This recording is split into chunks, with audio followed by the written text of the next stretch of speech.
Hi, my name is Mike McElko, and welcome to the Drumming System.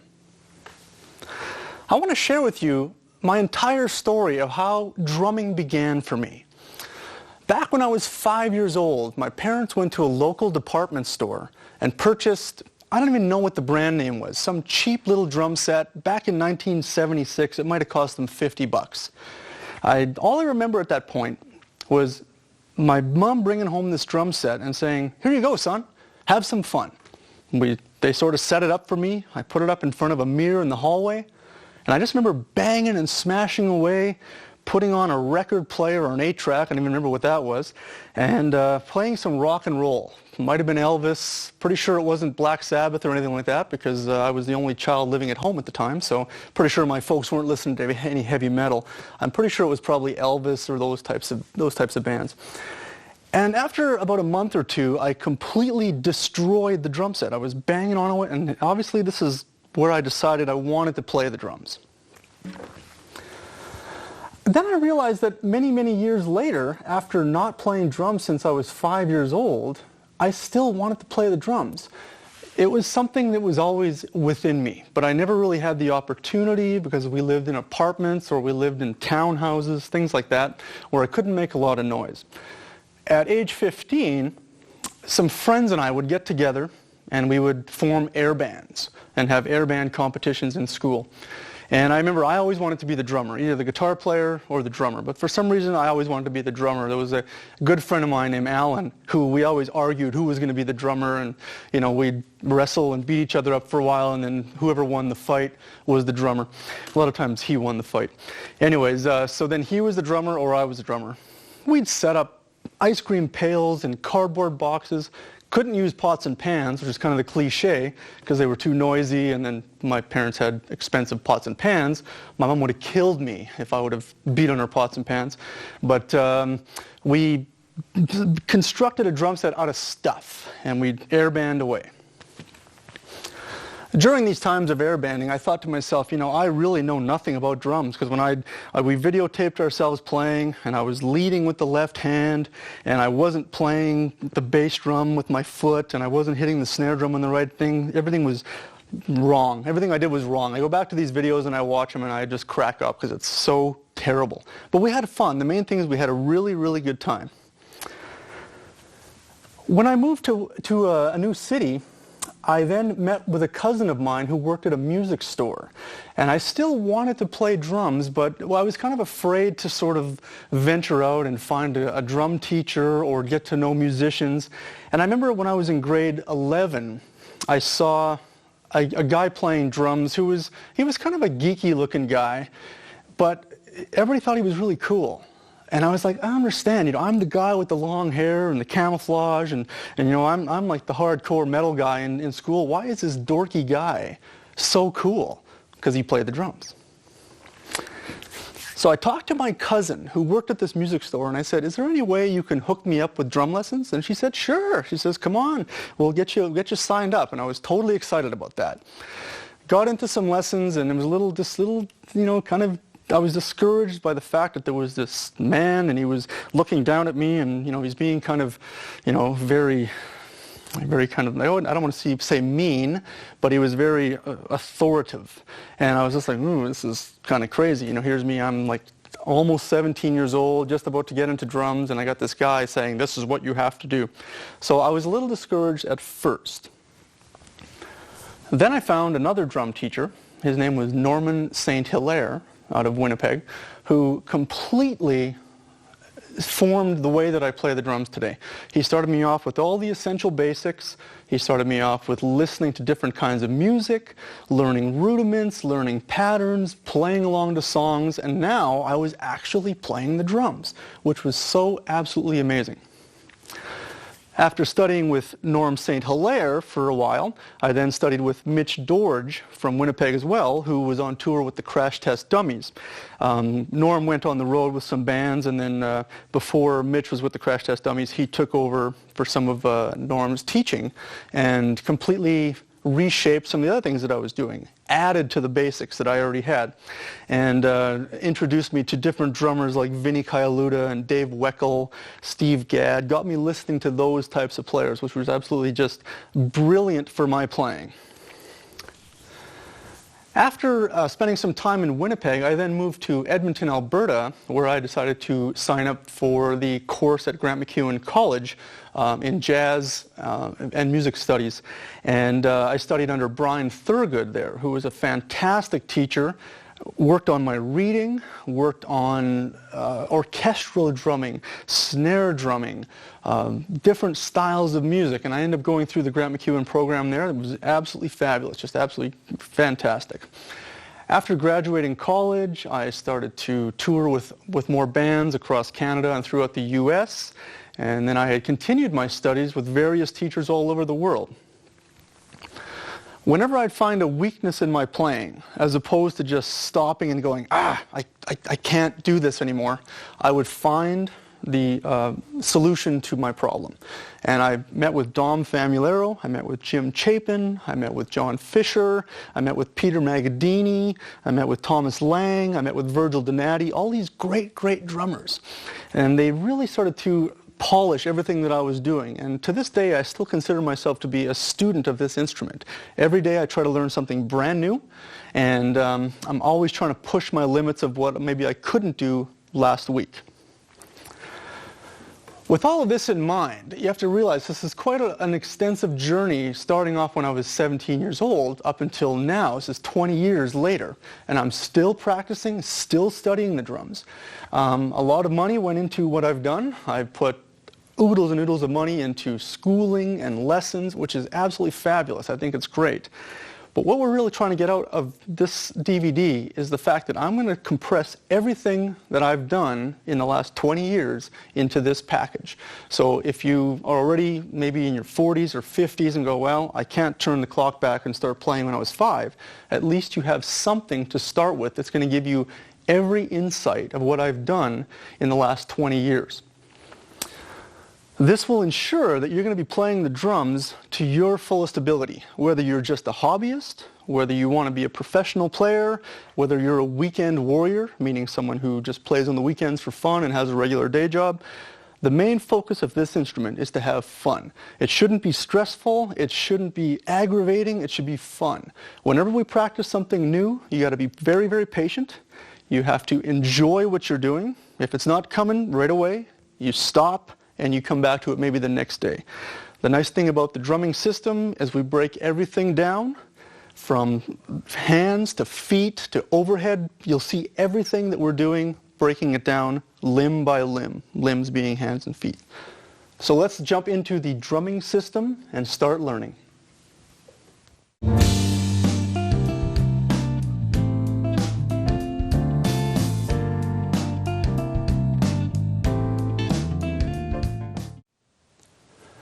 Let's have a quick overview on the setup and positioning of the drum set. Now, when you walk into a music store, you generally see a setup similar to something like this. In most cases, you'll have the bass drum, 2 rack toms, tom-toms, 1 floor tom, a snare drum, a set of hi-hats on a hi-hat stand, a crash cymbal on a cymbal stand, and a ride cymbal, of course, on another cymbal stand. In some cases, you may have an additional crash cymbal, of course, on a cymbal stand. Now, the thing that I used to notice when I went into music stores is a lot of drum sets weren't set up to be very playable. They were just sort of set up to be on display. And I think the reason for that is because a lot of times when a bunch of new drum sets come into a store, you have the guys that work there quickly setting up 10 drum sets so they can get them on the floor, and they don't really spend a lot of time positioning them so they feel very comfortable.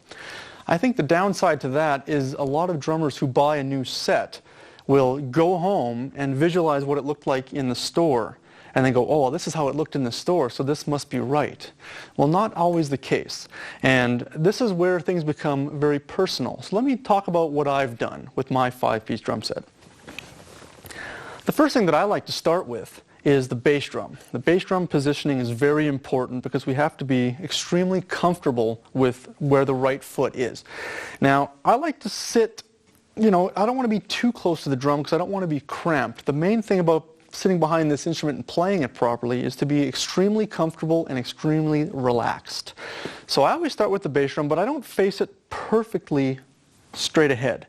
I have it on a bit of a slant, just a little bit, because it seems like the natural position of my foot wants to be a little bit more of an angle than it does straight on to my body. Okay?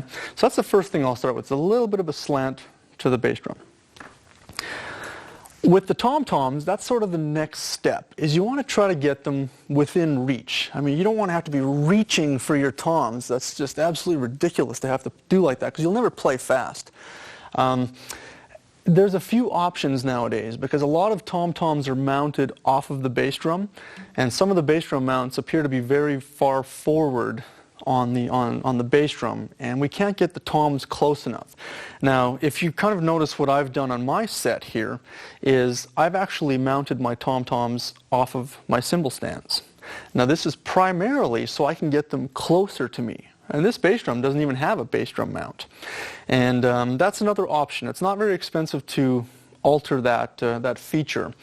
And you want to make sure that everything is within reach. Because I've played on drum sets where the toms are just too far away, and then I have to pull myself way too close to the bass drum. It makes it very uncomfortable to play the bass drum.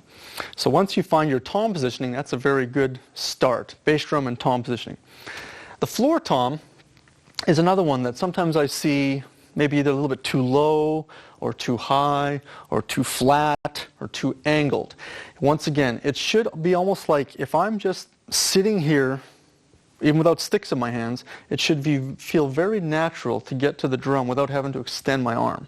This is going to tire your shoulders out. I see a lot of drummers that are playing drum kits that are way too hard to reach, and they're getting fatigued in the shoulders. It just makes no sense. So very, very close. Everybody's different. You might be short, you might be tall, you might have long arms, you might have short arms. It's really completely up to you how you set it up. But right now, I feel like I can put my hand in the middle of my floor tom right here without having to lean in or reach. It's just very, very comfortable. Now, obviously, I don't want to put my hand in the middle of my drum because I'm going to have a stick in my hand, which is the extension of my hand. So I almost feel like if I can sit up straight and put my fingertips here and they're just a little bit over the rim onto the tom like that, that's pretty good. Because when I put the sticks in my hands, I'm not too extended, and the center of the stick, let me just grab my stick for a second, is going to be right in the center of the drum. See that? So the tip of the stick right in the center of the drum. If I extend my hand out to that, see that? You should try that. Totally makes sense. Not reaching, okay? Same thing with the floor tom. Floor tom is a little bit, I have a little bit more of my fingers over there, but of course it's a drum that I don't want to extend my arm out. I want to just bring it down from the elbow, this part of my arm here. It's just nice and straight, coming straight down to hit the drum in the center. Okay, so that's a good way to start positioning the toms. Now the snare drum is another one that's extremely personal. You're going to see all kinds of videos, and you're going to see all kinds of pictures and ads in drum magazines and whatnot where snare drums are always different. Well, it's once again, it's very personal. You might have a snare drum that has a wooden hoop, which might be very, very high. You might have a snare drum that has a steel hoop, which could be very low to the head. Now, that's where you decide on your angle, your snare angle. Some guys like to play it very flat.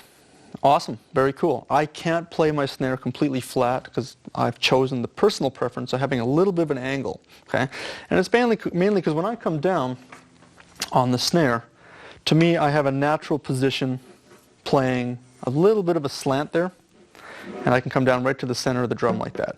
I find that if the snare is too flat for me, I might hit the rim before I actually hit the snare drum, and then I have to kind of play over that. So if I do play a snare drum that has a high wooden hoop, I have to angle my snare even a little more so I don't hit the hoop first, okay? So it's almost good to position it for all different dynamic levels of playing and all styles of playing. So experiment with that. The height, once again, is very personal. Don't play too low. I see guys playing and they're hitting their leg with their arm before they even hit the snare. So Don't do that. I mean, try to find it so it can be a little bit higher. Higher is better than lower, believe it or not. I've actually heard Neil Peart talking about having his snare the same height as his belly button. Mine's not quite that high. I mean, to me, that's pretty high. But hey, man, if it works for Neil, all right, rock on. So I go a little bit lower than that. So that could be a good starting point. Is get your stick, shove it in your little belly button there, and then go from there. Start at that point, okay?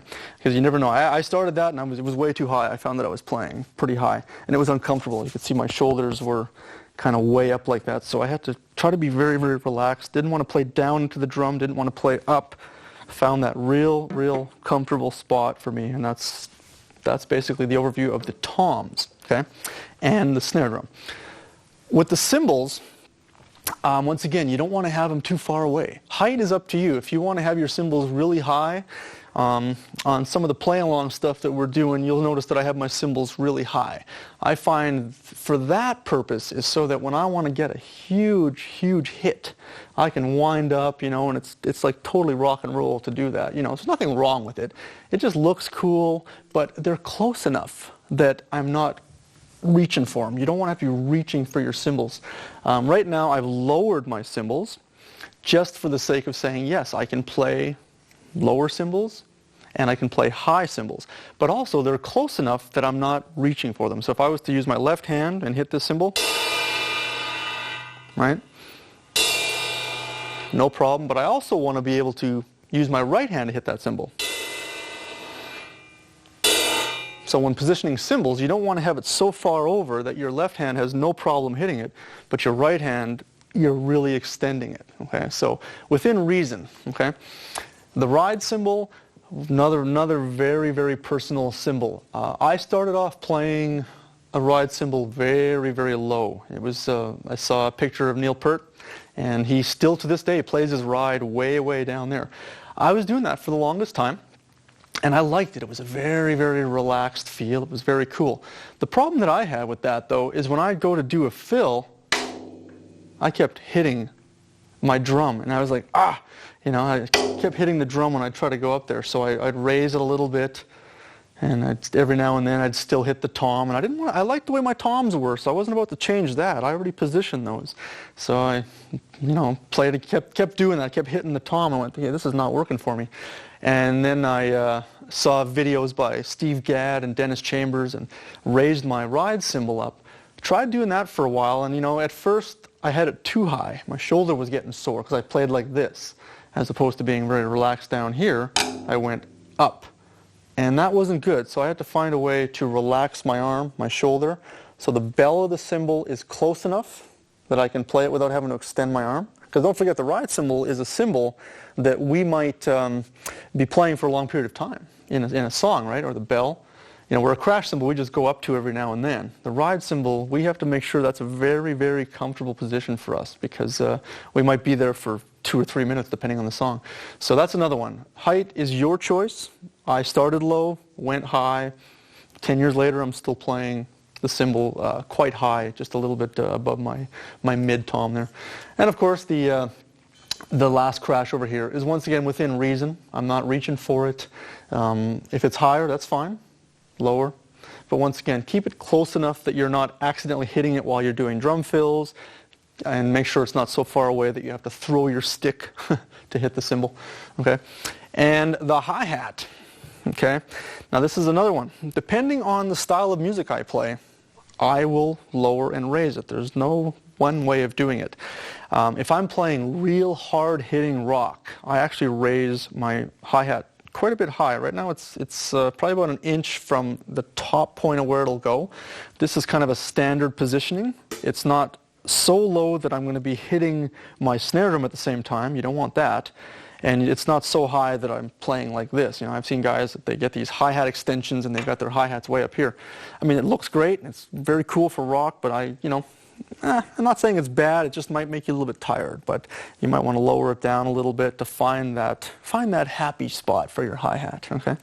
And then once you got that, it's all good for left hand. So if you're doing two-handed hi-hat stuff, one-handed, open-handed playing, meaning the opposite hand lead, that hi-hat should be within reach, not too far away, because you're your leg is an extension of this, and you can't have your foot too far away. You don't want it too close because you don't want to be cramped, right? So the idea is if you're too cramped, you're going to be really tight, and it's just not going to feel very comfortable and very natural when you play. So the idea is to try to find that spot that feels very, very comfortable for you. You might notice too that my hi-hat's a little bit over to the left from most standard sets.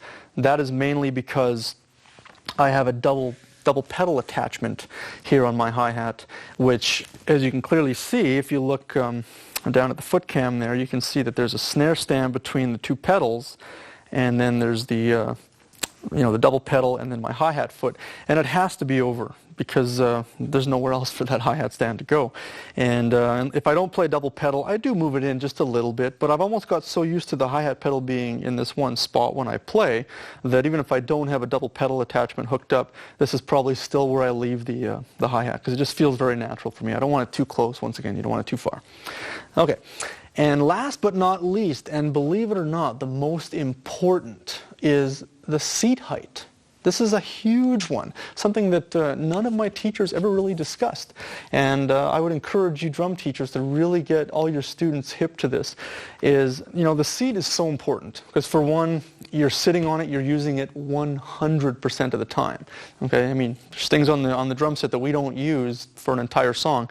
We are sitting on the stool 100% of the time. So you want to make sure it's comfortable, first of all. I like to use, if I can drop the name, I like the pork pie seats, the big, I think they call it a Fat Boy. Well, maybe I'm getting there someday. So right now, this is a very comfortable seat for me, and I can sit on it for hours and hours on end and not get up with, a sore butt or tailbone problems or whatever. So it's, once again, very personal. That's very important. Spend some money on a decent seat. You'll thank me and yourself later, and your butt will thank you too. But seat height is huge. Okay, and once again, I recall my first drum set was a rental, and you sign up for some lessons and you get a free rental for 4 weeks. So the drum set was all set up all crazy and wacky. All the toms were facing all these weird directions, and the seat was one of those ones that had the pins that go through the hole for adjustment. And I didn't know any different. Just set the stool up and started playing. And it was extremely low, so I'm thinking that, the kid before me that had the drum set must have been 5 years old. Well, I was 17 when I started taking drums seriously, so I was the height that I am now. I was almost 6 foot.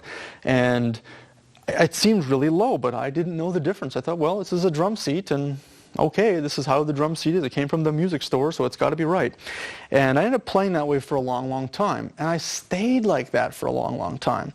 Okay, and then I was watching a lot of Vinny Colaiuta videos and whatnot, and noticed that Vinny sat very low too, and I'm like, oh man, if Vinny's sitting that low, this is great, I'm set. Well, Vinny and I have two different bodies, obviously, and I would stand up after rehearsing for a while, and he'd be like, here's me, 22 years old with back problems because I was sitting so low. And I'd always think, man, how does Vinny do it? He's like the king, and how is he doing this? And then I read recently in an article that he's raised his seat height due to some back problems. And once again, it becomes very personal. And I raised my seat, believe it or not, about 7 inches higher. And this is probably about 5 years ago only. And not only do I play more comfortably and more relaxed, I found that my bass drum technique has improved. I found that my left foot hi-hat independence has improved, and my overall balance is extremely more designed for the way that I'm setting up my drums. And I don't have to worry about getting my tom so low. So if you sit way too low, everything seems so high, especially if you're playing a standard drum set with a 22-inch bass drum. Everything can seem like ginormous, and then you raise your seat and it's like, oh, the set's not so big after all. So just because someone else does it doesn't mean you have to do it. And once again, I was sort of, tricked into sitting low by a stool that I didn't know any different. And, my drum teachers at the time didn't know how low I sat. And I'd instantly come into the lesson and spin the seat as low as it would go. They had the spin ones. And I even noticed a lot of my students do that too. They'll come in and they'll start lowering the seat. And I'm like, why are you sitting so low? Oh, that's how I sit at home. And I said, let's just try to raise it a bit. And they're, oh, this is weird. So I would end up raising the seat on the student without him knowing, and he wouldn't really notice it, and then every time he'd play I could see things were getting faster and better, and I would say, try to raise the seat a little bit. So I've actually convinced quite a few of my students to try that.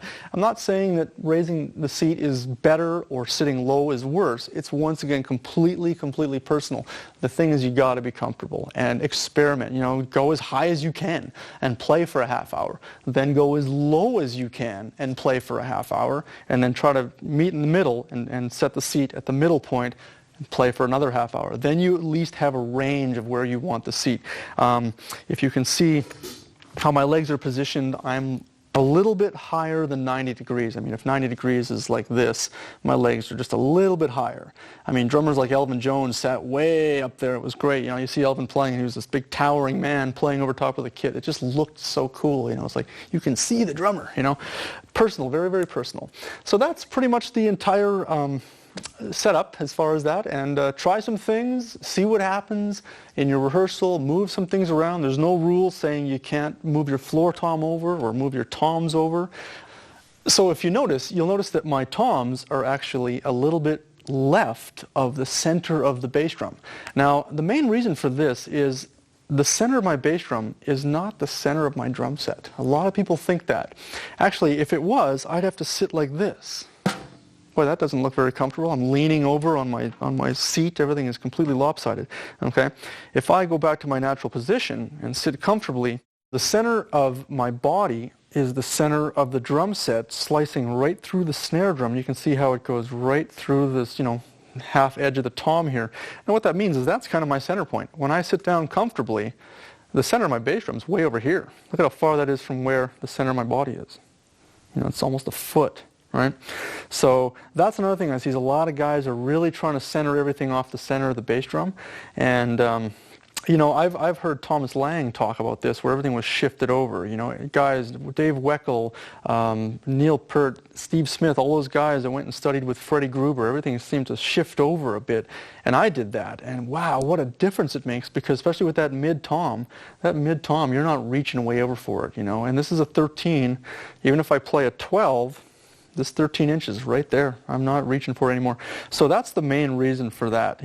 That's the center point of it. And once I've got that, then I can sort of build from that point there. And that's pretty much my setup. For more information on this, go to the Drum Setup, Tuning, and Gear Tips section.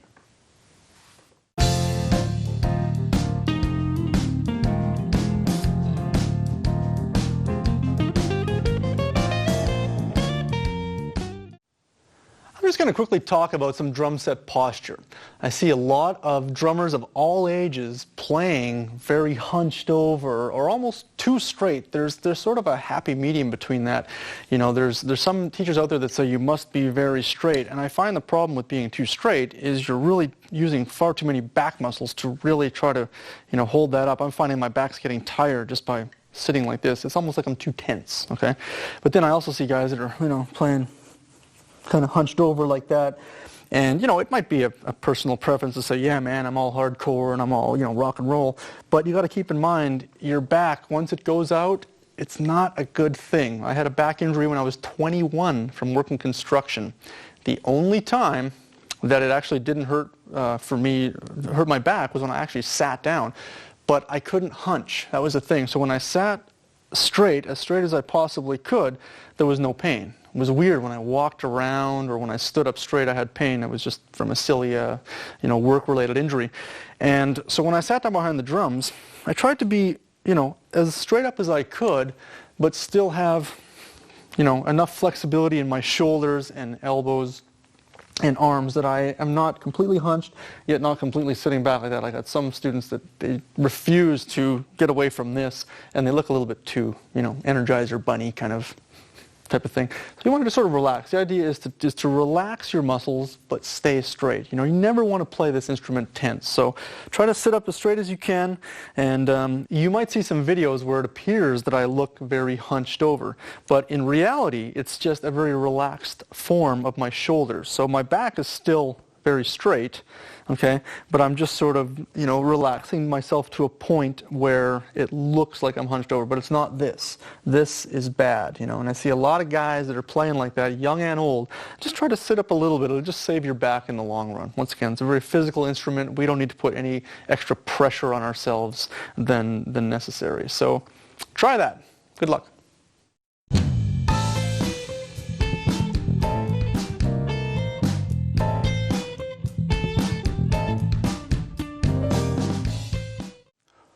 Now let's talk about how to hold the drumsticks. I'm just going to give you a simple example just so we can get started.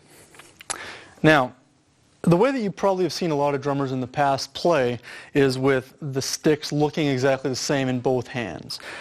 This is termed matched grip. Okay?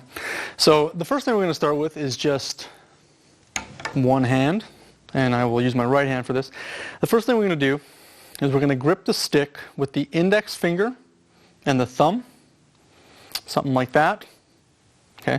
Now I want to try to get you into the first joint of the index finger. A lot of drummers tend to want to go up into the second joint. I'll explain a little later why there's a benefit to going to the first joint. But for now, try to get the stick in the first joint. Lay the thumb on top of the drumstick, just like that.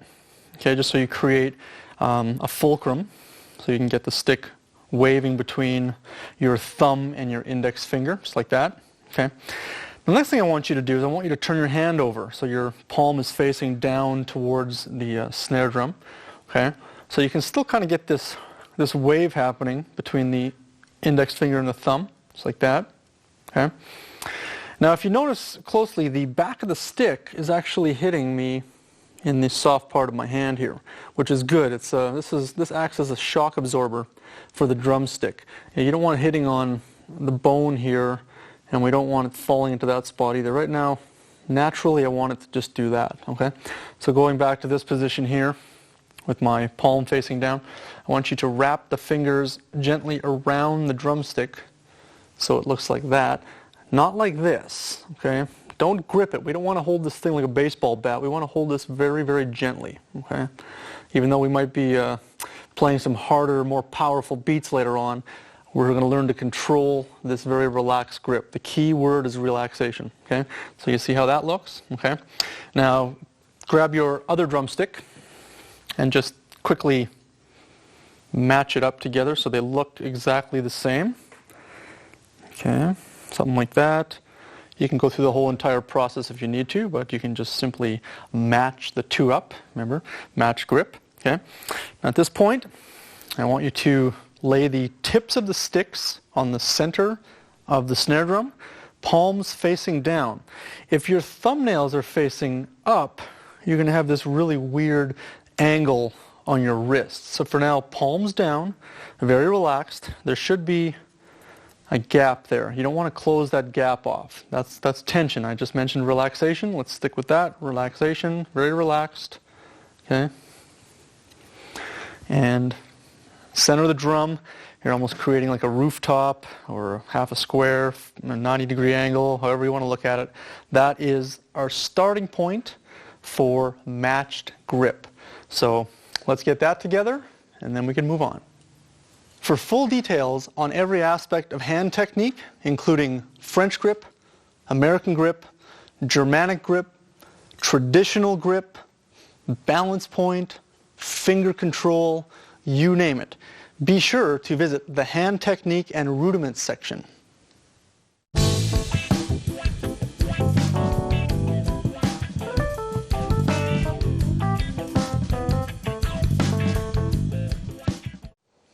Now I'm going to go over some basic foot technique for bass drum and for the hi-hat. Let's start with the bass drum. Now, obviously, you want to get your foot on the entire pedal. You don't want to play it too far back, and you don't want to have your foot way too far forward. Generally get your foot situated on the pedal. Some pedals may actually have a toe stop. This one does not. But what a toe stop does is it prevents you from going too far forward into your chain or into the strap, whatever you may have there. So just get yourself situated for now, just so you're covering a majority of the foot plate. Okay? And if you can, make sure your heel is actually on the heel plate. If you have a large foot, it's okay if your foot comes back off the heel plate a little bit. No big deal. I've got about a size 10.5 foot, so it seems to just fit on the foot plate just nicely. So anybody bigger than that's going to come off a little bit. So don't let that concern you too much. So let's start with the bass drum. Now, if I want to play a softer sound, okay, I'm going to play a technique called heel down, okay? And just watch this and listen to how the bass drum sounds.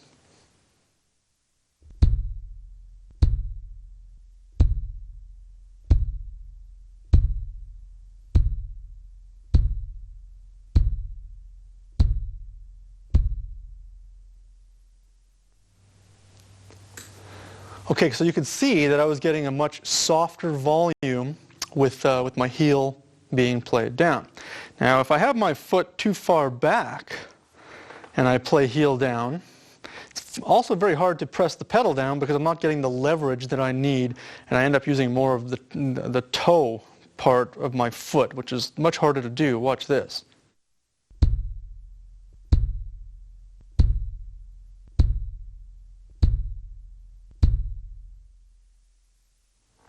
So that's kind of a no-no, unless you have like super mega strong feet, which I still wouldn't recommend that technique. So the next one is called heel up technique.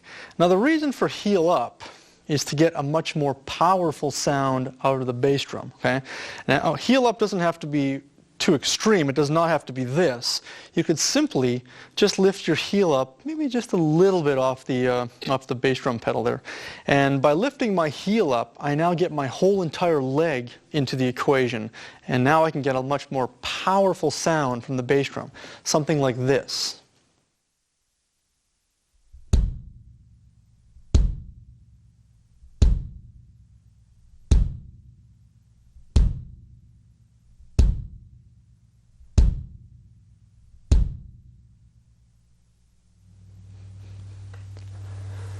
Okay, now this technique works great no matter where your foot is on the pedal. You could have your foot way up high.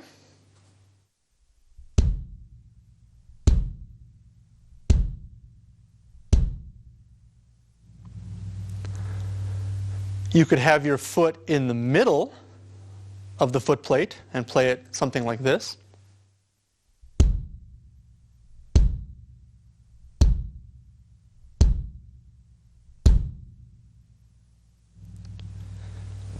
And I've even seen drummers play it with their foot further back. Now keep in mind, if your spring tension is really tight, this might be a little bit more difficult. But I don't play this way, but I've seen guys do it. And if it works for you, wicked. Something like this.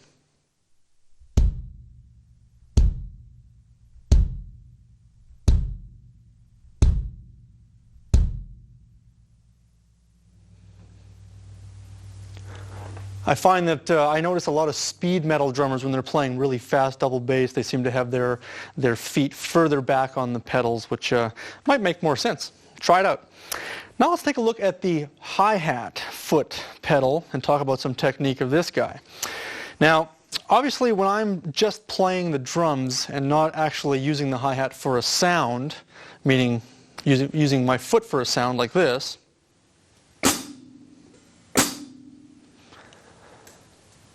I just want to keep the hi-hat closed, okay?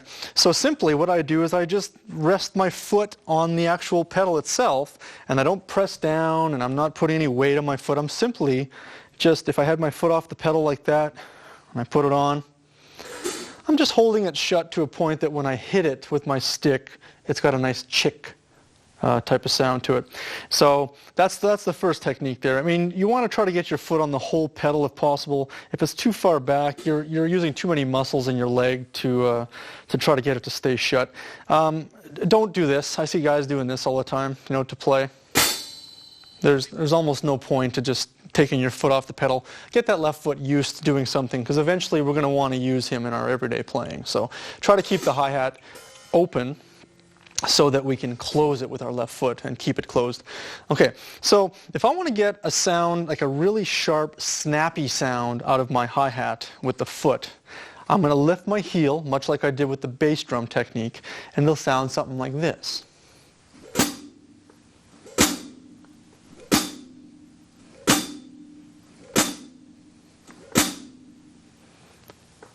Did you notice how I got my whole leg into that? Just like the bass drum technique, okay? Now, if I play the hi-hat open and close with my left foot heel down, it's not as snappy of a sound. It's a much mellower type of sound. It gives the two cymbals a chance to really adhere to one another at a slower pace, you know? If we did this in slow motion, you'd totally be able to see what I mean by that, but check this out.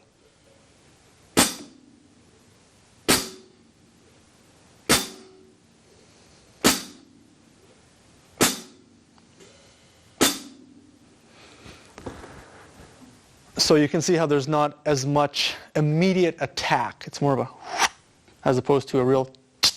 So you got those two options right there. And I would say practice with those for now. Get used to the sounds of the bass drum, loud and soft, and get used to the hi-hat open and closing, loud and soft. For more information on this subject, be sure to check out the section on bass drum and hi-hat technique.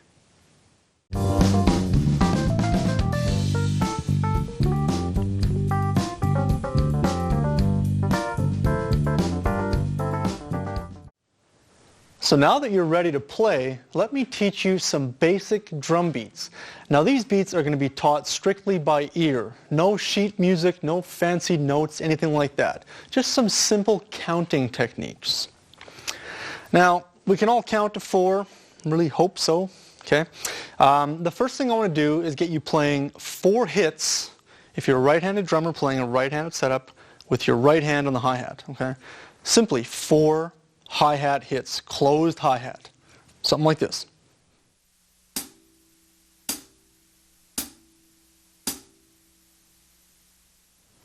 Okay, so that's the first thing we're going to do. Very simple, super, super simple. 1, 2, 3, 4, okay? Very first thing. But let's try that, and I want to try to count aloud. See if you can count aloud with me on this, okay? 1, 2, 3, 4. 1, 2, 3, 4. 1, 2, 3, 4. And so on and so on. So simply, all we're trying to do is repeat a 4 beat count over and over and over, okay? Now the next thing I want to do is I want to add the snare drum, okay, to beats 2 and 4. Very, very important in basic beats, especially in rock or pop, is having the snare drum on counts 2 and 4, okay? So all we're simply doing is we're still going to play 4 quarter notes. We call them quarter notes. I don't want to get too technical on this. 4 counts on the hi-hat, adding the snare to 2 and 4. Now simply, if you're kind of going, wow, this seems confusing, simply what's happening is I'm going right, both. That's all it is. Right hand, both hands. 1, 2. Okay? Now if I repeat that, 3, 4, I've got the whole entire thing. One more time. 1, 2, 3, 4. 1, 2, 3, 4. This is how this one sounds.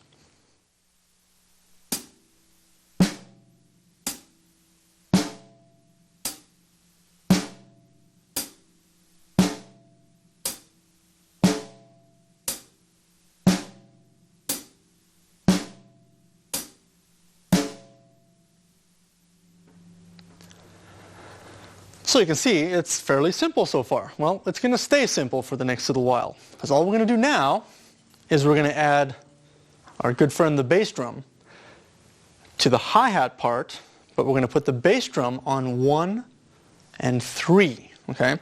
So hi-hat's still going to play 1, 2, 3, 4. Bass drum is going to play 1, 2, 3, 4. 1, 2, 3, 4. Sounds something like this.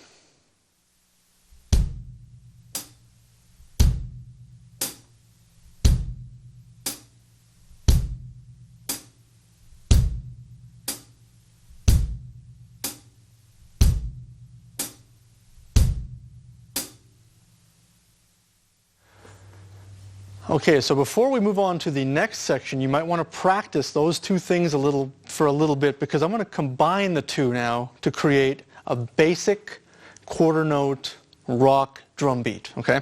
So what we're going to do now is we're just combining those last two exercises. I'm going to have the bass drum on one with the hi-hat. And then I'm going to add the snare drum to beat 2.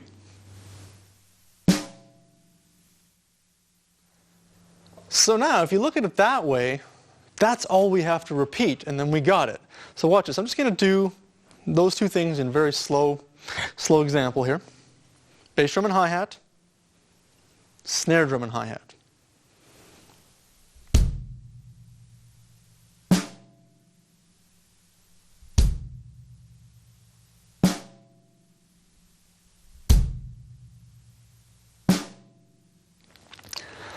So you're probably thinking, wow, that's actually pretty easy. Well, I told you it was.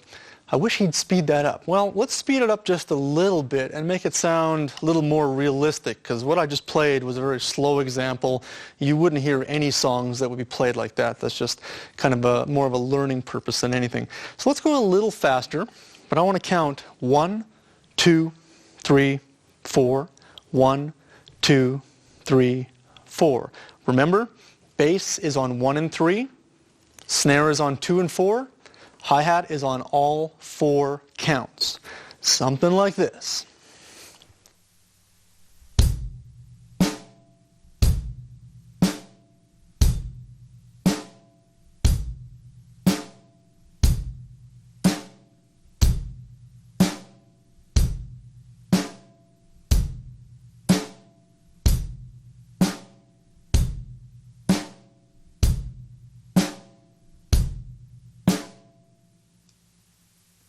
So if you noticed, while I was playing that beat, I was actually mouthing the words or the counts, so you can kind of see where we were. After a while, I mean, you might want to practice counting out loud to yourself, but after a while you won't have to. You'll just feel it. Usually when I tell my students you'll feel it, they go, "Oh, I don't know what that means." And then they go, "Oh, I know what you mean now. I can just feel it." So let's try that beat a little faster. Okay? Same idea, just a little quicker. Maybe something like 1, 2, 3, 4. 1, 2, 3, 4.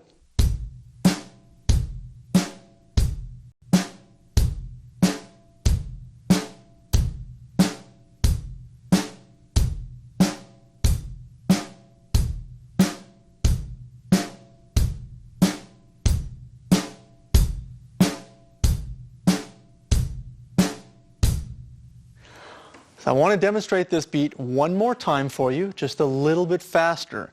This way you've got 3 variations of the beat to start with: slow, medium, and fast. Feel free to take it as fast as you can, but just make sure the alignment is always there. You want it to be nice and clean and really clarify every single sound that you play. Let's try a little faster. 1, 2, 3, 4. 1, 2, 3, 4.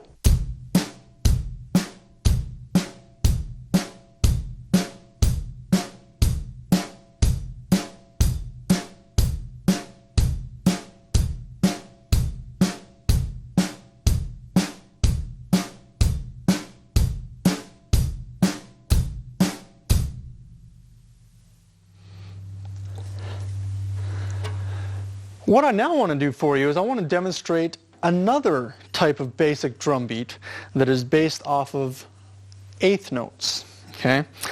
Now, you might hear this term somewhere if you haven't already.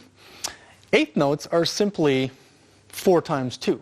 Remember, we counted to 4 in our basic quarter note beat. Now we're going to count to 8. But as opposed to counting to 8, let me show you how we're going to break this down to make it easier. I'm all about doing things easy, so it sounds like I'm doing something much harder, but it's really easier than it looks. Allow me to demonstrate. So remember when we talked about quarter notes?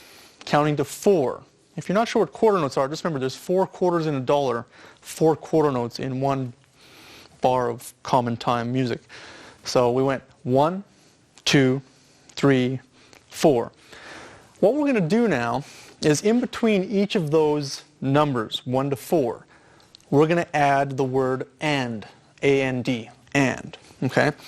And it's not going to be 1 and 2 and, because we're going to go twice as fast as the quarter note was.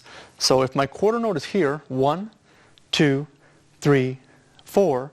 1 and 2 and 3 and 4 and 1 and 2 and 3 and 4 and. So I'm simply doubling the speed of my right hand. 1 and 2 and 3 and 4 and 1 and 2 and 3 and 4 and. Let me demonstrate this on the hi-hat.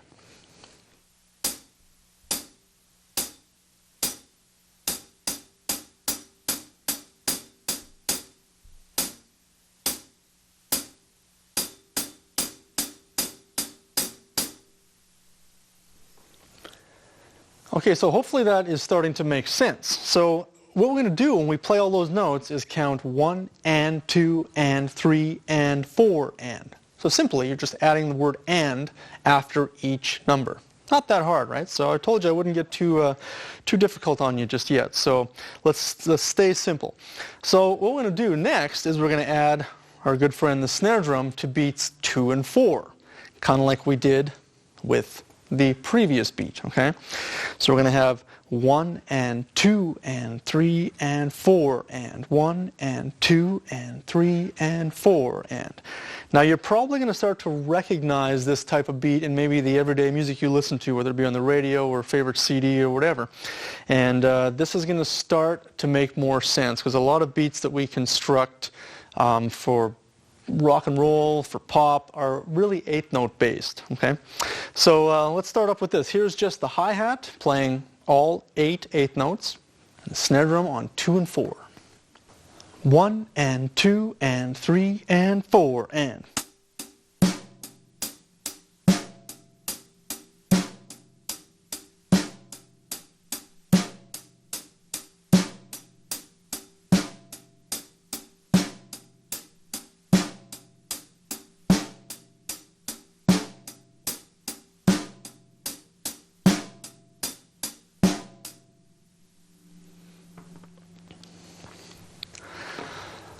So now we need to add the bass drum to complete this beat, okay?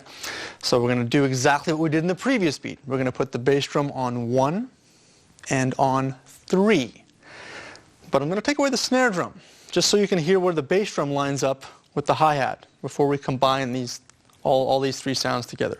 So here's the bass drum on 1 and 3, and the hi-hat playing all 8 eighth notes. 1 and 2 and 3 and 4 and.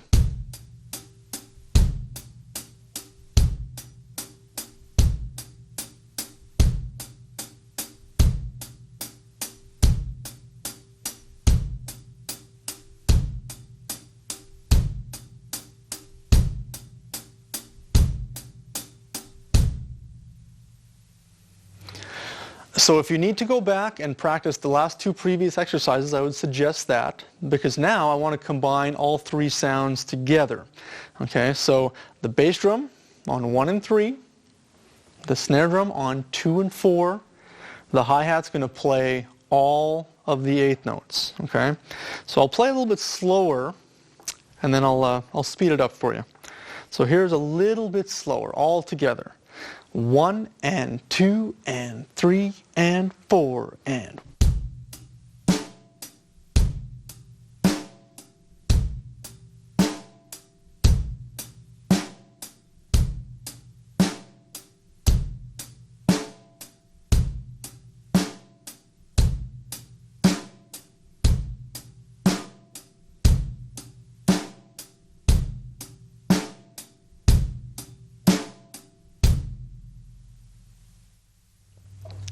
Let's try it a little bit faster. 1 and 2 and 3 and 4 and.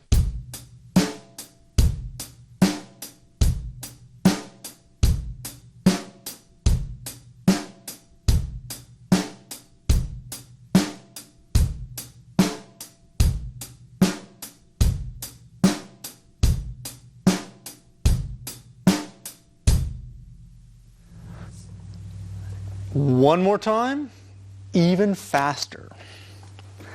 1 and 2 and 3 and 4 and.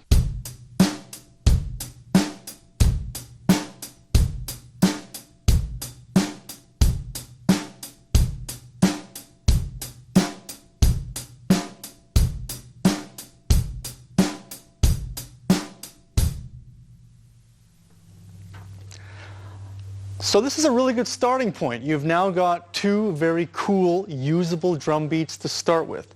So I suggest heading over to the drum set and mastering those two beats, and then we can move on.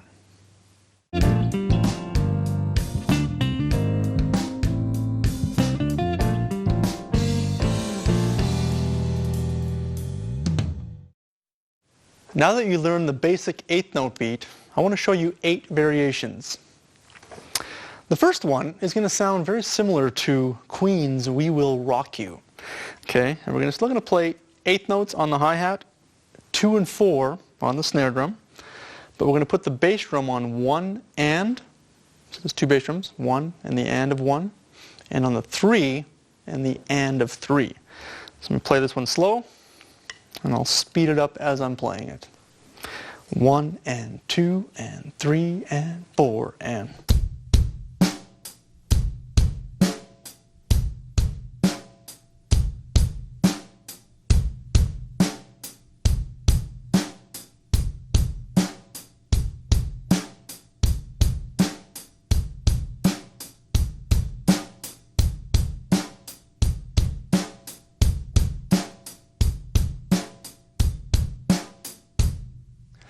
Okay, this next beat is going to have 8 notes on the hi-hat, 2 and 4 on the snare.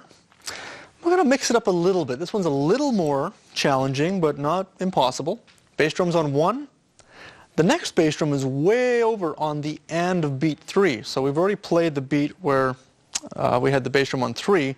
We're going to move it over to the and of beat 3.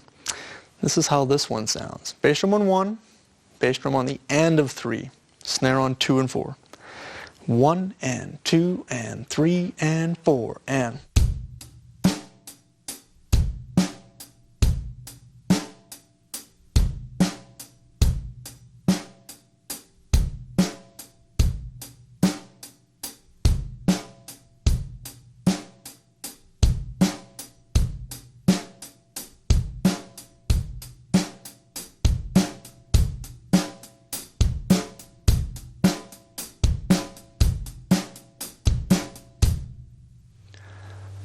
The next example, I want to play the hi-hat on 8 notes, snare on 2 and 4, the bass drum on the 1, and the bass drum on the and of 2.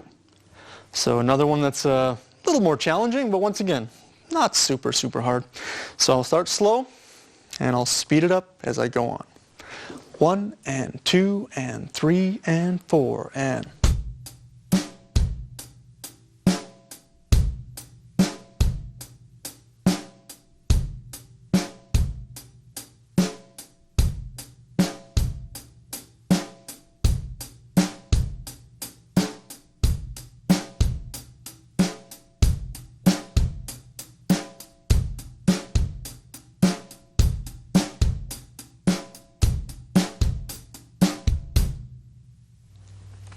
The next beat that I want to play is hi-hat on 8 notes, snare is on 2 and 4, the bass drum is going to be on the 1, and then we're going to have 2 bass drums in the middle on the and of 2 and on the 3. Okay, so this one we'll start a little slower. This one's a little more challenging. Bass drum on 1, bass drum on and 3. Remember to count 8 notes, very important.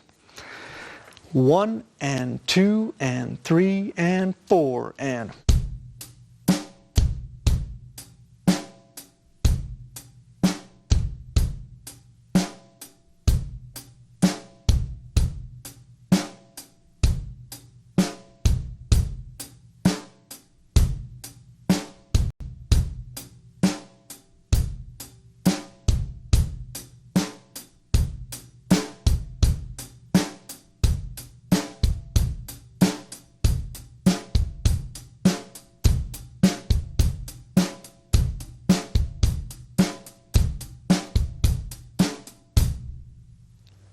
The next beat that I want to play for you is a little bit busier on the bass drum. We're going to put the bass drum on 1, on the and of 2, on the 3, on the and of 3, and then way at the end on the and of 4. So this I'm going to play really slow for you and then eventually speed this one up. Snare is still on 2 and 4, hi-hat's keeping time, playing eighth notes. Okay? So once again, bass drum is on the 1, on the end of 2, on 3, the end of 3, and on the end of 4. Lots to think about, so just listen. Remember, we're trying to learn by ear, so try to play by ear. 1 and 2 and 3 and 4 and...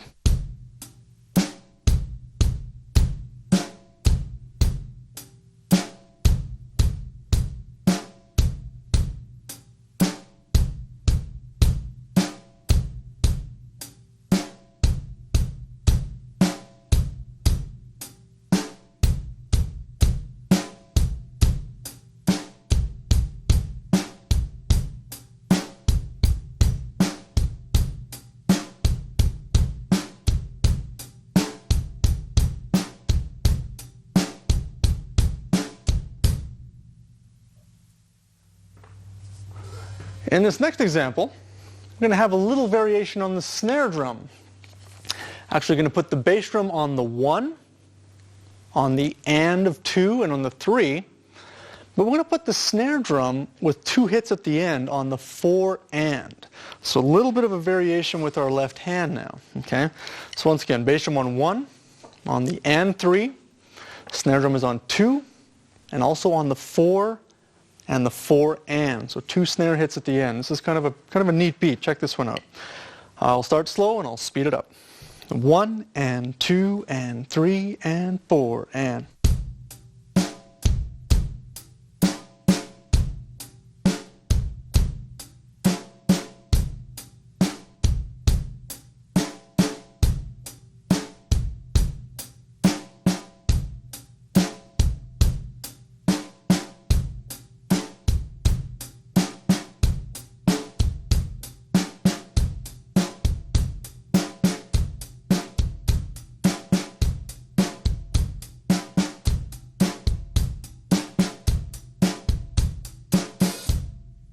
In this next example, we're going to try something a little bit different.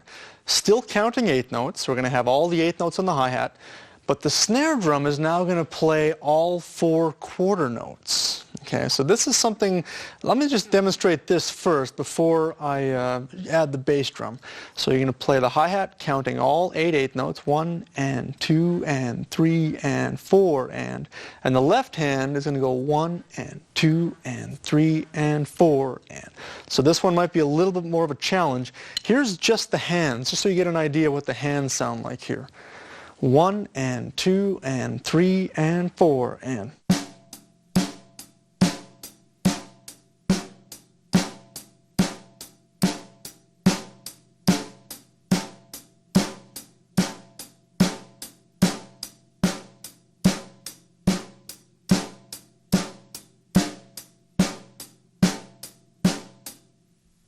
So you can see it's a little bit of a different sound, but it's very cool. It's very powerful, very driving sounding eighth note beat. So what we got to do now is we got to add the bass drum to this. We're going to put the bass drum on the 1, on the end of 2, and on the 3, and then way over at the end on the end of 4. So if you'll notice as I'm playing this beat, the bass drum becomes a repetitive pattern as I continue this beat over and over. It's going to be like 1 and 2 and 3 and and 1 and 2 and 3 and 4 and 1. So let's start this one really slow, just so you can get the hang of it, and then speed it up just a bit. 1 and 2 and 3 and 4 and.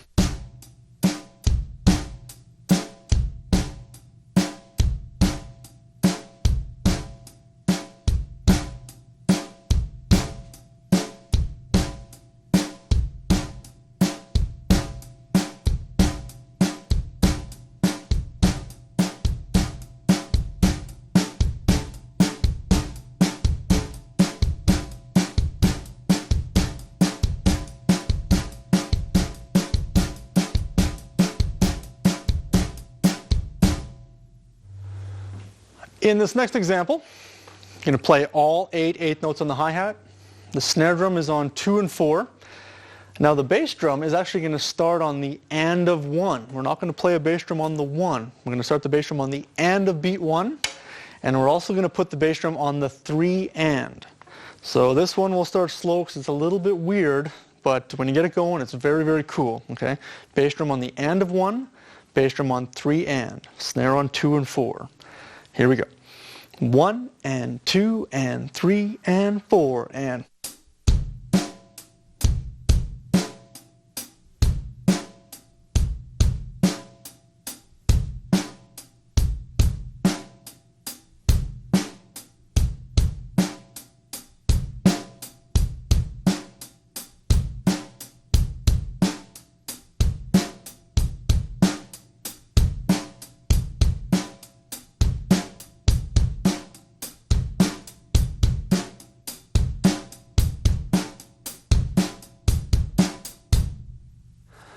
So I would suggest taking these beats to your drum set and practicing them as much as possible. Start slow. The key is to start as slow as possible. Make sure everything is aligned. You don't want to have the hi-hat playing out of time with the snare drum and the bass drum playing out of time with the hi-hat. Keep it really super slow. You notice in some of the examples I started slow and sped them up just so you could hear how they sounded at various tempos. You can practice that, but don't get into the habit of that, because when you're playing with a band, the last thing you want to do is start speeding up. I would suggest practice very slow, practice them medium, and then practice them fast. So make sure that you set a tempo being the speed and just sort of keep it at that tempo until it feels more and more comfortable. And just have fun with it. That's the biggest thing. Just have a good time, and then you've got yourself a good start of 8th note beats. So have fun with that.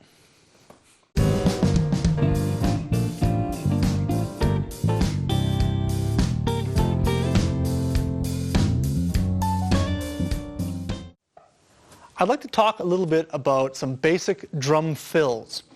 Now, a lot of people come to me and say, what's a drum fill? What does that mean? Well, essentially, it's when we venture away from playing drum beats and do something different on the toms, the snare drum, the cymbals, the bass drum. This is usually used when we want to set up another section of a song. We want to accentuate parts of a chorus in a song or various verses.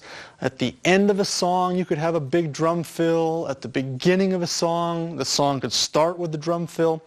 We're going to get into some real technical fills later on, but for now I just want to start with some real basic fills to get you playing around the set. So let's start off with some quarter note fills. Very super simple. If you remember how to count quarter notes, it was just 4. 1, 2, 3, 4. Okay? And what we're going to do is on the snare drum, we're just going to play right, left, right, left. 4 beats on the snare drum. Right, left, right, left. Sounds just like this.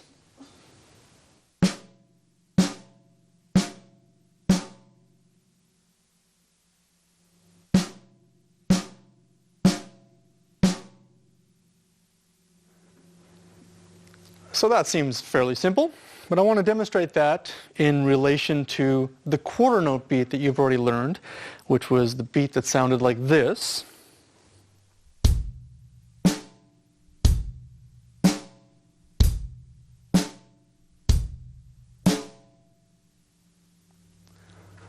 So if I combine those two ideas together, it'll sound something like this. 1, 2, 3, 4.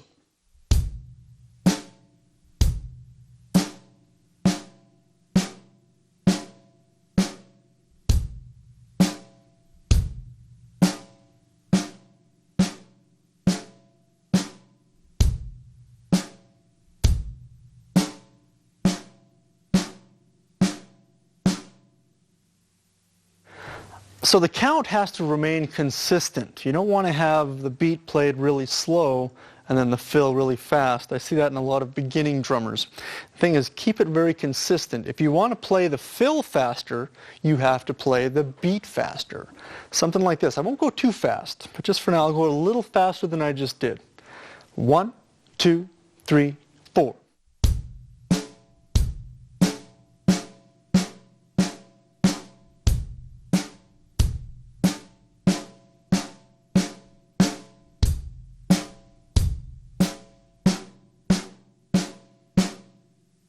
So now that you have that concept down, let's try another fill, this time using all 4 of our drums: snare drum, small tom, mid tom, and floor tom.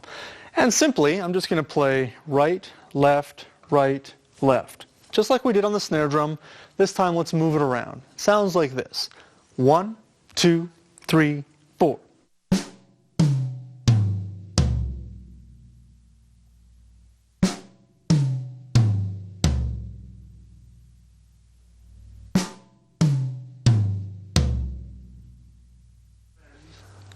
So if I take my old friend, the quarter note beat, play him, and then add this new fill, I'll do it slow, this is how this sounds. I'm going to try to keep this repeating back and forth.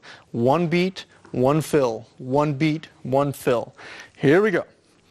1, 2, 3, 4.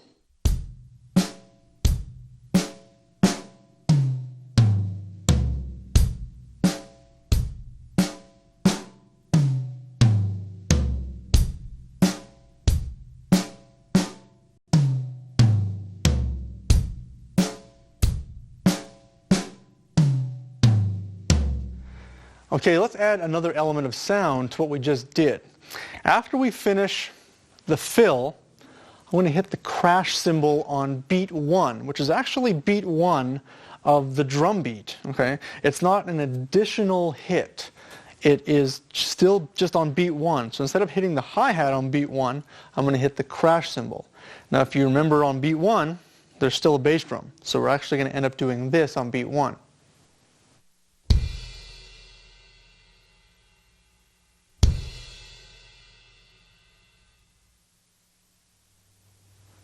So I'm just going to demonstrate the fill and then the crash cymbal on 1 of the next round. Okay? 1, 2, 3, 4.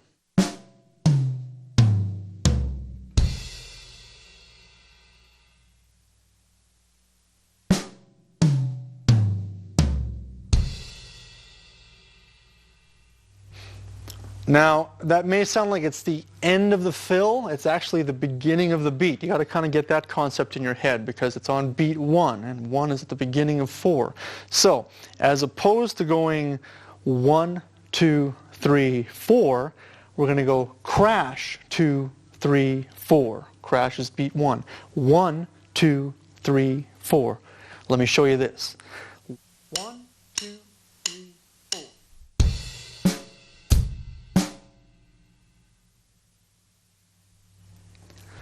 So you can see how that sounds like it's at the beginning of the beat. That's what I'm trying to emphasize here, is at the end of my fill, the crash is actually at the beginning of my beat. So if I combine the two together, this is how this sounds. Keep in mind, the crash cymbal will always be on beat 1 of my basic drum beat, or count 1 if you want to call it count 1. 1, 2, 3, 4.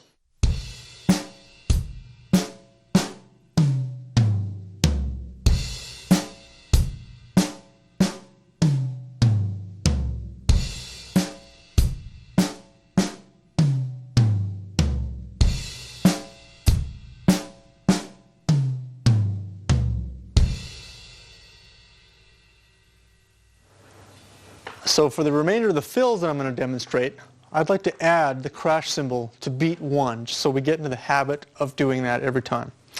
Okay, so for this next example, let's go to 8th notes and play an 8th note fill. Okay, remember how to count 8 notes. 1 and 2 and 3 and 4 and. This time we're going to play right, left, right, left, right, left, right, left on the snare drum. Okay, so this is how this one's going to sound. I'm doing it slow for now. We'll speed it up in a moment. 1 and 2 and 3 and 4 and.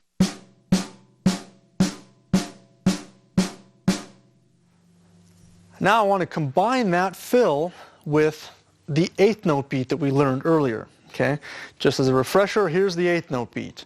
1 and 2 and 3 and 4 and.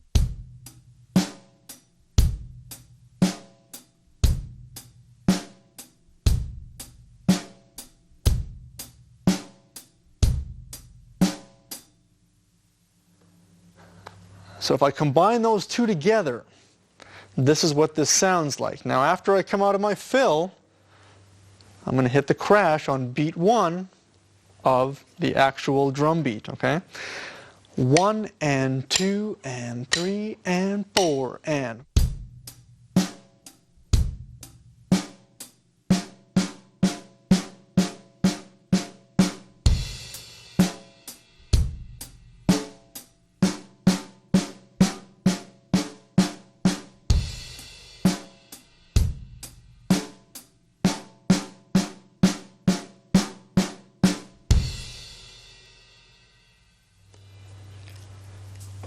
Okay, let's take the 8th note fill around the drums.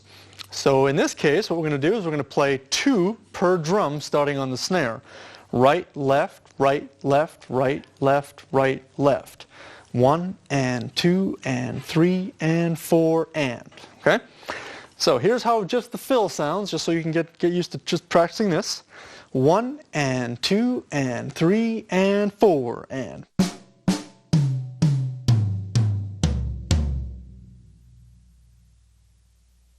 One more time.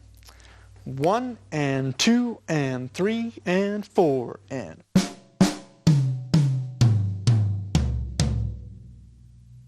Okay. So let's combine the 8th note rock beat with the 8th note fill going around the drums, crashing on the crash cymbal on beat 1. Where is it? End of the fill? Nope, beginning of the beat. 1 and 2 and 3 and 4 and.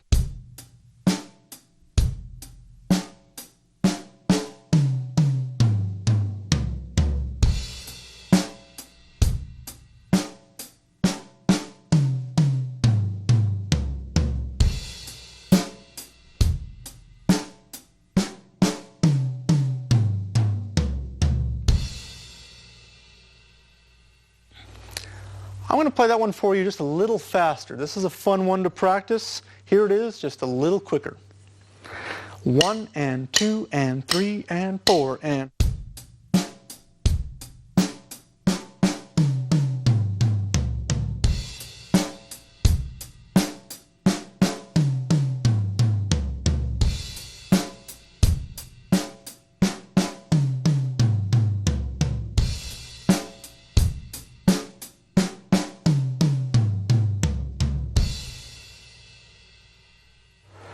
The next example is very similar to the one we just did. We're going to play 2 snare drums over to 2 floor toms, up to 2 small toms, over to 2 mid toms. So it's kind of like this, almost like a backwards letter Z, I guess. You think of it that way, maybe. Okay. So here's just the fill. 1 and 2 and 3 and 4 and.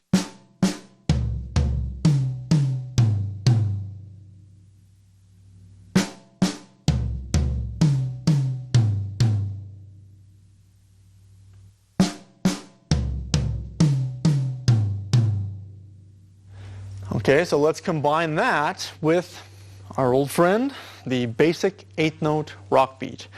Crashing on beat 1, after the fill, going back into the beat. 1 and 2 and 3 and 4 and.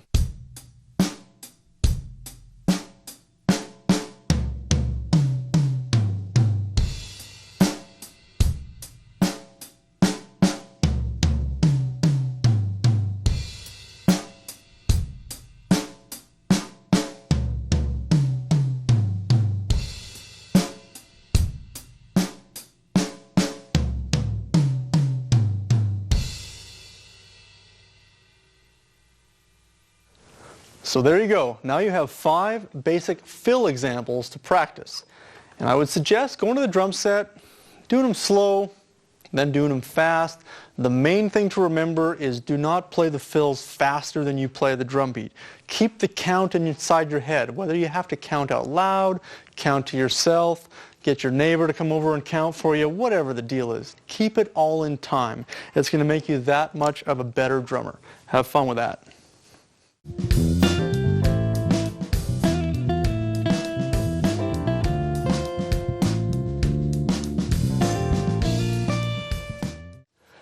A lot of drummers ask me if they should use a metronome or purchase a metronome, and my answer is absolutely. 1 million drummers surveyed, and they all say yes. Our main role as drummers is to keep time. We are the timekeepers in the band. The importance of having a metronome is to solidify our time playing. We learn all these beats and all these fills and drum solos and you name it. If we can't play it in time, what's the point? Nobody's going to want to work with us. We're definitely not going to get hired for studio sessions. We're not going to be able to play anything in time. We're just going to sound lousy. So of course, you need to have a metronome. I got my first metronome after playing drums for 2 weeks, and I didn't see the point at that time. I thought, well, this is ridiculous. I can't even play anything yet. Why do I need to play it in time? But what I started to realize was that what I could play, I had to start learning how to align everything up so it sounded good. Now, at first you might be kind of annoyed by this thing, hearing like a sound of a click or a cowbell or a shaker sound in your headphones, or if you have a monitor or some sort of amplifier. But believe me, the metronome will become your best friend in time, no pun intended. I always look at it as I would rather have a metronome, a machine, tell me that I'm out of time than some bass player that doesn't have a clue what he's talking about. I mean, that can be very annoying. I hear stories of, bands breaking up because the bass player and the guitar player were always arguing that the drummer couldn't play in time. When meanwhile, maybe the drummer was playing in time, maybe the other band members didn't have very solid time. So for me, I'd rather have the machine tell me that I'm wrong, because I can always throw the machine against the wall and not get arrested. I also realized that having a metronome was very beneficial, because anything else that I was learning new became a lot simpler when it was played in time. I'm not sure why that was, but it just seemed like that was just sort of the facts. And I also started to develop that inner sense of time, or inner clock. You might hear terms like that drummer has great meter, or ads in the paper, looking for a drummer with great meter, looking for a drummer who can play in time. It's always kind of cracked me up, because I've always thought to myself, well, yeah, I mean, if you can't play in time, why call yourself a drummer at all? So, of course, you want to be able to play in time. It's also going to help for, like I said, studio sessions. Everything we're doing here on the DVD has to be recorded to a click track. If you're recording movies, soundtracks, videos with your band, you're always going to be using some sort of a click track or a metronome. So let me talk a little bit about the metronomes that you can, that are on the market that you should get. Now, there's some out there that will start at, say, like at $20. In my opinion, avoid that, because they're going to be very, very small. They may not have very many options on them as far as the types of beats or subdivisions, or the sound that they produce might be very, very annoying. Also, you might not be able to hear them. There's some that you cannot plug headphones into. And as drummers, we need to be able to hear the click track. So if you have a metronome that is just going tick, tick, tick on the side, and there's no headphone jack, forget about it. Just don't even start there, because you're never going to hear that, okay? The other one I would not suggest getting is the old piano tick-tick one. You see a lot of those on the pianos, where there's this little metal bar going back and forth. Well, they're great for piano players because they can visually see it. They're playing, soft enough music that they can actually see the metronome going. But I've been to students' homes where they have one of those, and sometimes the vibration of the drums themselves is making that thing go all over the place. I don't find them as accurate sometimes, because it's a physical movement as opposed to some sort of a machine. So never really been a fan of those. If you have one of those, try to replace it with a good electronic metronome. There's so many on the market that, it's really a personal preference. I have 4 at home. I've got the Tama Rhythm Watch. I've got the Yamaha Click Station. I've got an old Seiko that I've had for 19 and a half years. Oh boy, I've got a Boss. Don't even remember the model number. I have a Boss. The thing is just to go to the local music store and say, look, I want to get a good drum metronome that's going to help me out with obviously the basics, and then something that I can have from years to come. I say there's no point in spending $50 and then having to buy another one for $75 and then go buy another one for $200. I say a good price range for a good metronome, anywhere between $100 and $200. If they get more expensive than that, then hopefully they do your dishes as well. So, of course, having a metronome is a huge, huge bonus. It's going to make you a better player. Don't rely on it, though, all the time. The problem is there's so many drummers that rely on the metronome every single time they play that when it's not there, they can't play. It's almost like training wheels on a bike. Eventually they have to come off because you know the bike's going to eventually go in a straight line. Our role as drummers is to play in a straight line, play good time, good solid time. When we go into the studio to record an album, we want to be able to have that click track on. And I look at the click track as being just a really great percussionist. You know, some guy, if it's a cowbell sound, you got someone like Louis Conte just banging away on the cowbell in perfect time. And it's my job to groove with that percussionist. So I like a good cowbell sound or a good woodblock sound. Yeah, don't be annoyed by it. Make the metronome your friend. Later on, you can do almost anything possible in time. That's the biggest thing. I can't stress the importance of having a metronome enough. Okay, so let's take a look at the metronome that I have here. This is the Boss Dr. Rhythm DR670. Not sure if they still make this metronome. Great, great metronome. I'm sure they have models that are have been updated since this one. Check out your local music store to find out more about the Dr. Rhythm metronomes. I have this set right now at 100 beats per minute. Okay, it's a nice steady tempo. It's not too fast and it's not too slow. Just to give you a quick example of what I mean by per minute, beats per minute, is if I'm talking 60 beats per minute, 60 beats per minute is equivalent to 1 beat per second in a minute, because there's 60 seconds in a minute. So if you look at the second hand on your watch, as it's ticking by, that would be equivalent to 60 beats per minute. So that's fairly slow. 100 is a nice good starting point for most basic beats. You can even start at 80. If you have to go down to 60, feel free. There's no laws, no rules. Okay. So this one here I have set at 100, and it's recycling a 4 count. You're going to hear 4 clicks, and on beat 1 you're going to hear a louder click or a higher pitched click, which is really nice because if you get lost, say you're practicing some of the beats or some of the fills that we're doing, and you get lost in the middle of it, the beat 1 actually is accented or played louder, so you go, oh, there's 1. Okay, so our good friend the metronome helps us along the way for that. So here's how 100 beats a minute sounds. 1, 2, 3, 4. 1, 2, 3, 4. 1, 2, 3, 4. Okay, so I'm going to take a basic quarter note rock beat and play along with the metronome in time, so to give you an example of how you can start practicing with your metronome. 1, 2, 3, 4. 1, 2, 3, 4.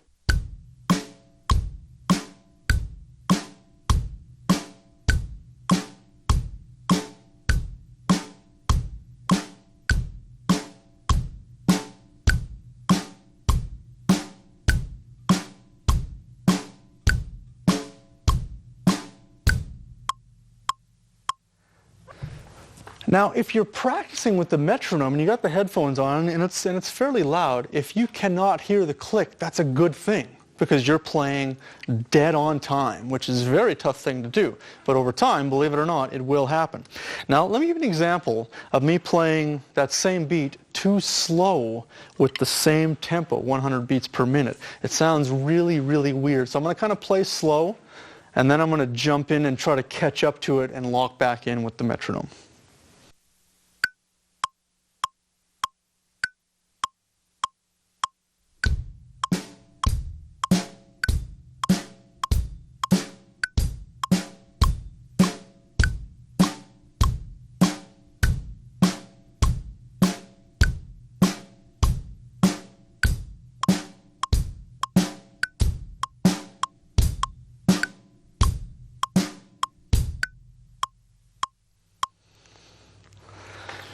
So you can see how I played that beat too slow at first, and the metronome was going, whoa, what's up? And then I caught up with the metronome, played in time for a while, and then slowed it down deliberately again, just so you could hear how I wasn't in line with the time.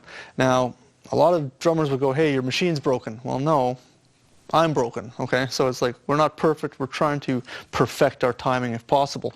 And that's why he's my friend, because he doesn't talk back to me. He just tells me when I'm wrong, which is okay. I'm letting him do that. So that was kind of a fun example that you should try, is really try to lock in and then see if you can slow down and then pick it up again. But the main focus is play in time with the metronome the best you can. So the next example, I want to show you how we can count 8 notes in the same tempo, 100 beats per minute. Okay? So if I start the click track up, we can hear the quarter note. 1, 2, 3, 4. 1, 2, 3, 4. Okay? Now I'm going to count 8 notes in relation to these 4 quarter notes. 1 and 2 and 3 and 4 and 1 and 2 and 3 and 4 and 1 and 2 and 3 and 4 and 1 and 2 and 3 and 4 and. So my count appears to be twice as fast, but it's not. It's just simply I'm adding the 8th note to the quarter note that you just heard. Okay? Once again. 1 and 2 and 3 and 4 and.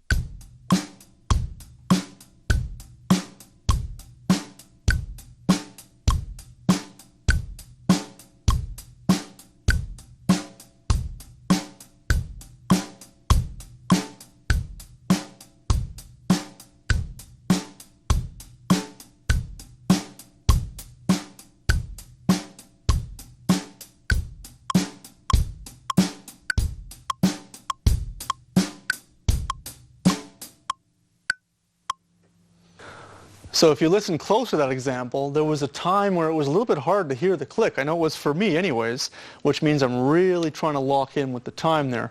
And then of course, just to show you the difference, I slowed the beat down so you could really hear the metronome, get all confused. But once again, it was just me getting confused. So a big practice for you guys at home is set the metronome slow.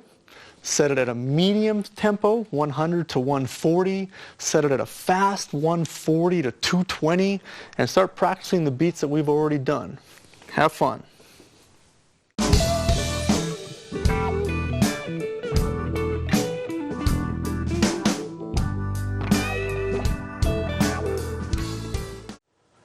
Now that you've learned how to play basic quarter note beats and basic 8th note beats, as well as some fills, and hopefully you've also practiced them in time with the metronome, now it's time to put these applications to a song.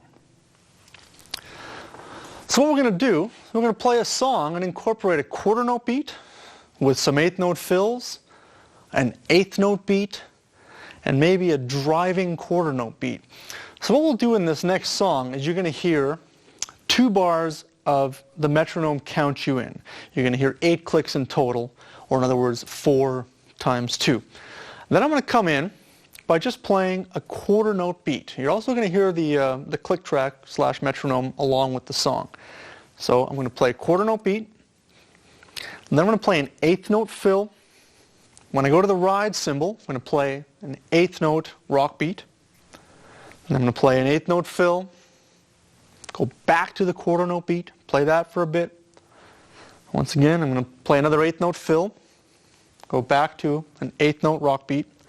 Then you're going to hear a different section of the song, which we call the bridge. It's a very driving quarter note sound. You're going to hear the guitars and the bass just going dan, dan, dan, dan. And I'm just pounding away quarter notes on the hi-hat and the snare drum. Just putting the bass drum simple for now, just on beat 1, just so you can pinpoint where the 1 is. After I come out of that, simple 8th note fill, back to the 8th note beat, play that twice through, the song is over. Watch how we do this.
Now that you've completed the section on how to play drums by ear, you can take all of those applications that I showed you, take them to your drum set, apply them slow, apply them fast, play along to that song, make up some different ideas. Maybe you can just play eighth notes all the way through, or just quarter notes.